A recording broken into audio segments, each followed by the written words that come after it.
One clear lesson of history is that we must let time pass before we can fully understand the significance of events and historical points.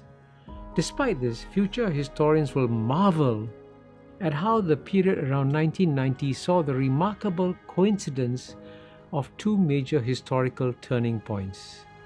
The lack of awareness of this remarkable coincidence may also explain why many American policymakers have reacted with bewilderment and confusion to the return of China to center stage in human history. The first historical point is one that many Westerners are aware of. It was the end of the Cold War. However, the end of the Cold War happened just as another equally significant historical event was taking place: the decision of China and India to wake up after 200 years of slumber.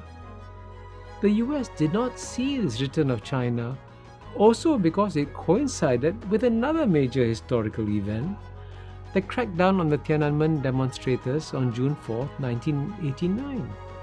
Hence, China was seen as a weak and broken country again, not as a rising power. So after the Cold War ended, America could have easily abandoned China. Instead, the US continued engaging China over the next 3 decades, even though there were significant ups and downs in the relationship. The American public was genuinely horrified by the killings of demonstrators in Tiananmen. Hence, when the then President George H.W. Bush tried to maintain good relations with Beijing, American public opinion disapproved of Bush's handling of China by a ratio of 5-1. In the American presidential election campaign in 1992, Bill Clinton said that he would not coddle the butchers of Beijing. Therefore, when Bill Clinton was elected in November 1992, it should have led to a downturn in US-China relations. Instead, the opposite happened. Indeed, barely a year after his election, on 20th November 1993, I personally saw Bill Clinton coddle President Jiang Zemin of China at the first APEC leaders meeting in Seattle.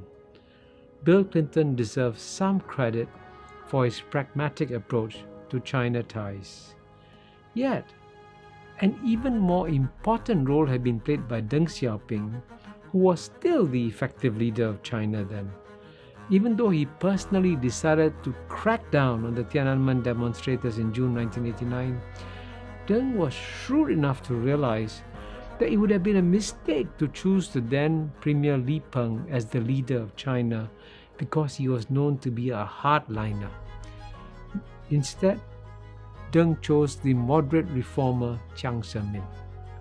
Equally importantly, Deng was shrewd enough to make significant diplomatic concessions to get China out of isolation. So, for example, he agreed to allow Taiwan and Hong Kong to join as fellow economies in the APEC forum. This shrewd concession enabled the presidents of America and China to meet each year at the APEC leaders' meetings. But despite these regular meetings, there were several crises in US-China relations in the 1990s. President Lee Teng-hui of Taiwan, who had secret aspirations to make Taiwan an independent country, successfully lobbied the US Senate to allow official visits to America by Taiwanese officials. In September 1994, the Clinton administration had assured China's government that President Lee would not be allowed into the country except for transit. Instead, President Lee was issued a visa. In response, China recalled its ambassador to Washington, D.C. and refused to accept the credentials of the American ambassador, James Sesser. In February 1996, China launched missiles across the Taiwan Straits. Bill Clinton responded by sending 2 aircraft carrier battle groups, creating the first military confrontation between China and America since the famous Nixon-Mao reconciliation.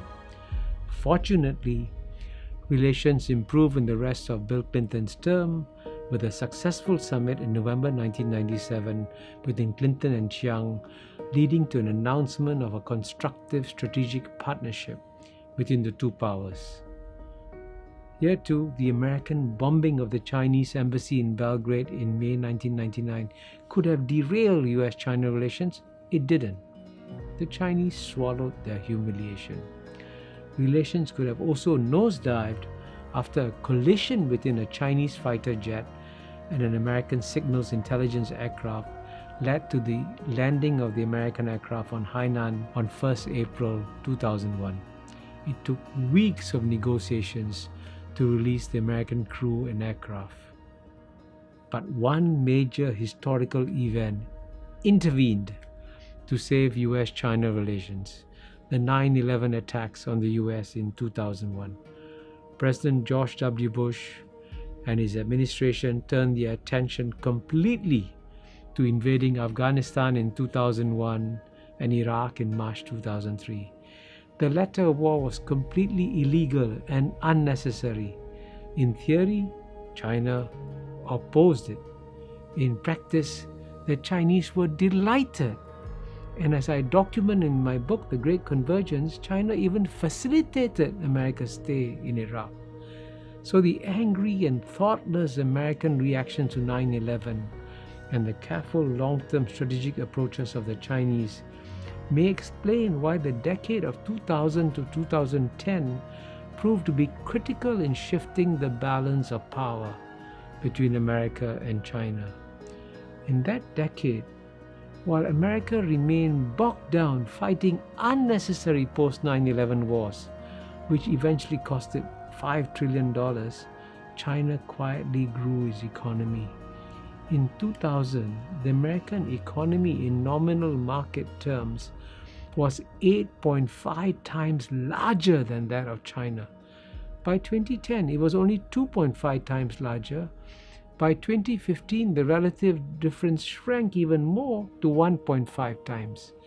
Hence, even though the American establishment woke up to the new reality that a novel superpower had emerged after Trump was elected in November 2016, the real changes in the strategic equations between US and China took place between 2000 and 2010.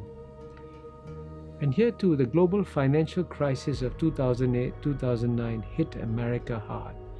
At a time when America was still reeling, the US Treasury sent teams to request China not to stop buying US Treasury bills, as it would have spooked the market even more. This had the unfortunate effect of making some Chinese officials arrogant. Indeed, there were clear signs that China had become more assertive after the 2008-2009 global financial crisis, becoming more assertive in places like the South China Sea. Future historians will record that in the period when Hu Jintao was in power and President Bush and President Obama were in power, relations drifted between US and China with no clear strategic directions. Two big events changed everything. The first was the election of President Xi Jinping in November 2012. As a strong and decisive leader, he brought new and clear strategic direction to China's foreign policies. The second was the election of Donald Trump, who was in almost every respect the exact opposite of Xi Jinping. He was mercurial, erratic, unpredictable, and non-strategic. So it was almost always inevitable that a geopolitical contest would break out within America and China as China became stronger and stronger in relative terms. Graham Allison has made a strong case for this in his book Destined for War. But America could have chosen to launch this contest against China thoughtfully or thoughtlessly. Under President Trump, it chose the latter, indeed unwise option. Yet, virtually all of America supported Trump. The stage was therefore set for a major geopolitical contest between America and China by 2020.